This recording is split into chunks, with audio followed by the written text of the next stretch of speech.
If you're interested in awareness, embodiment, consciousness, your thoughts, your sensations, and how you're navigating the world, chances are you're being pretty intentional about how you're using your attention. So good for you. My encouragement and my invitation to you is to just relax into what you've got. Begin to relax your body. Notice if you can relax your shoulders, because in the doing of things, we do get tense necessarily at times. In order to do certain things, we must constrict at times. So we're always in relationship between constriction and relaxation. We're always in a kind of process. Whether it's metaphorical or literal, there's a flow and there's a relationship between getting tense and relaxing.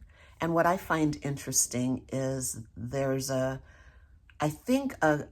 way of working the attentional muscle. And the simple practice that I use and that I share with others is to notice where and how you might be bracing and to unbrace. Not because you have to stay that way, because if you're going to do the next thing, you will be bracing again.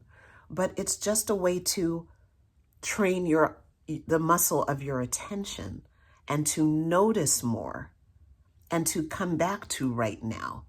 Come back to the present moment with your attention. That's the purpose of the unbracing concept, the unbracing exercise, the experience of letting go. There's also a beautiful physical component. I've noticed, and I know I've shared this before, that my actual involuntary startle response has changed over the last 5 years. My startle response has actually changed. I am able to respond to things without the pounding heartbeat. I am able to show up in spaces and feel what I'm feeling along the way, so I don't have to recover from a feeling of overwhelm for the next 5 days or 2 days. I still meet my limits and I still notice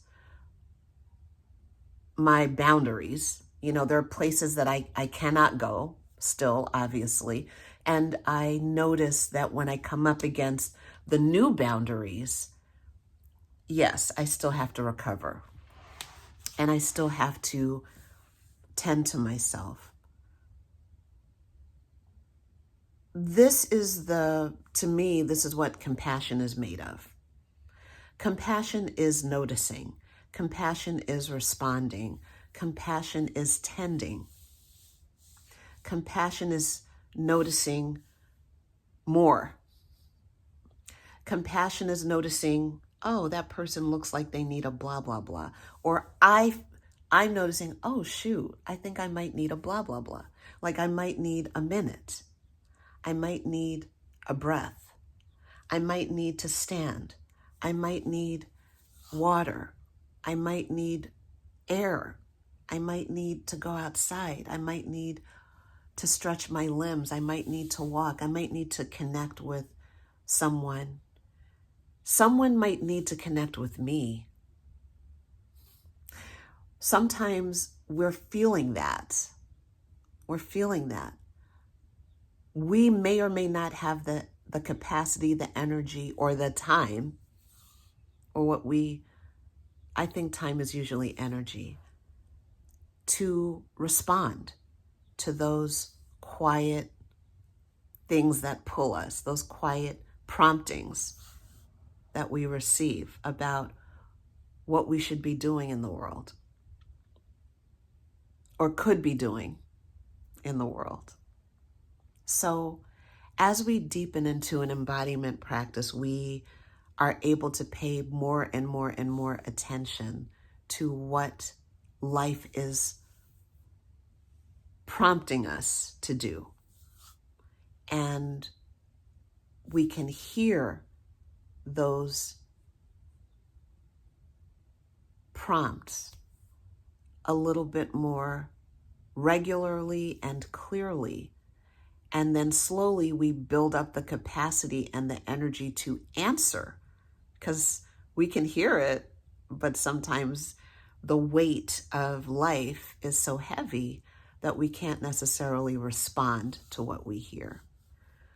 So an embodiment practice slowly builds up our energy, our facility, our ability to live and be on the planet in a particular kind of way, our effectiveness, our willingness to engage, our willingness to create.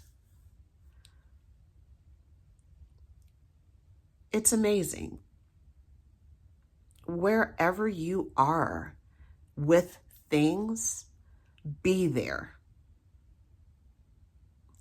Drop your shoulders into it. The worst mental torture is the looping thought, this will never change. This awful situation will always be this way. That is the worst, maybe not the worst, but it's an awful form of self-torture that we sometimes engage in as humans. And what I'm inviting you to do is not to stop the thought, but to just shift your attention. And you can do that through your somatic practice, very simple somatic practice of dropping the shoulders, of softening the jaw, of noticing the corners of your mouth and just relaxing the muscles in your face, noticing the corners of your eyes, noticing where in your body, in real time, in this moment, you can just let go and notice what your body is experiencing or what you are experiencing in your body right now. Shifting your attention to that gives you a little bit of a break from from the ruminating and the fixating and the sometimes cruel loops of mental chatter. And we change our relationship to that. This is why I was talking about craving, because in my opinion, the approach that I've been using to deal with my cravings is applicable to other challenges and problems. I believe that the same approach can be used, because ultimately what I was talking about was interrupting automatic behavior. So you're walking through your office, or you're walking into a meeting somewhere. I remember experiencing this, and there's a bowl of chips or a plate of cookies or something that you decided, oh, I'm not going to eat that anymore. I don't think my body wants that. I don't think my body wants the processed garbage of that. But my brain is still like the little 4-year-old that was like, wow, cookies! You know, both of those parts of me are still alive. And then that becomes a kind of thing to navigate.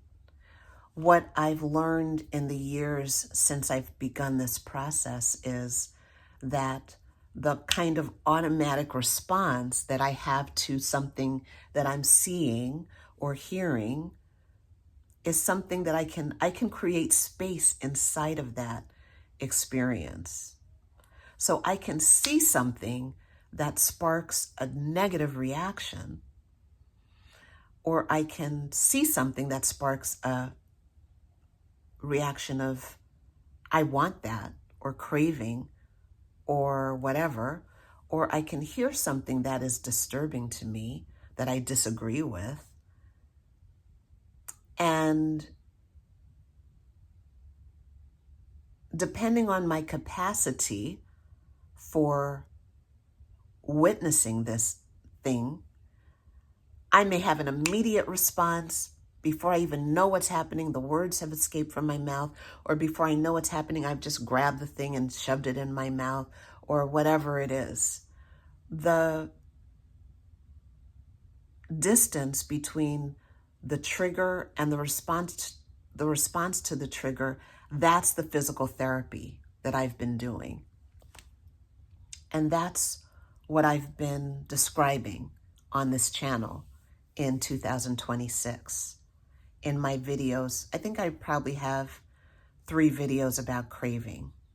Not many, but whenever I talk about craving, I'm not just talking about the experience of craving. I'm talking about the physical therapy of pulling apart and creating distance between a trigger and the response to the trigger. That's really the process and mechanism that I'm attempting to describe in these videos that I'm making about craving. And the reason why that matters is that